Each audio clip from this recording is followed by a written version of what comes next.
Sous pression américaine, Israël promet d'augmenter l'aide humanitaire à Gaza. Une annonce faite sous la contrainte. Ce vendredi, 5 jours après la mort d'humanitaires d'une ONG américaine, Israël a annoncé autoriser la livraison temporaire d'aide dans la bande de Gaza, assiégée et menacée de famine. Une déclaration survenant au moment où la pression internationale s'accentue. Des mesures éparpillées ne seraient pas suffisantes pour améliorer l'aide humanitaire à Gaza au bord du précipice, a plaidé le secrétaire général de l'ONU. I repeat my urgent appeals for an immediate humanitarian ceasefire.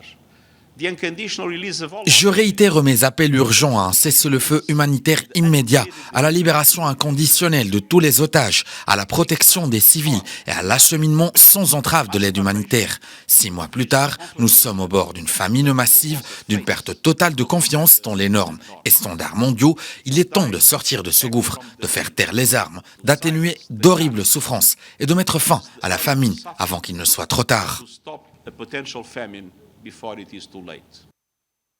En plein drame humanitaire à Gaza, la mort dans des frappes israéliennes de 7 travailleurs de l'ONG World Central Kitchen a accru le mécontentement international. Le chef de l'ONU a par ailleurs appelé un changement de paradigme et a appelé Israël à respecter réellement et rapidement ses promesses. We honor all humanitarian workers who have been killed in this conflict and pledge to remember their commitment. Nous rendons hommage à tous les travailleurs humanitaires tués dans ce conflit et nous nous engageons à nous souvenir de leur sacrifice. Suite au meurtre effroyable de 7 travailleurs humanitaires de World Central Kitchen, cette semaine, le gouvernement israélien a reconnu ses erreurs et a annoncé des mesures disciplinaires.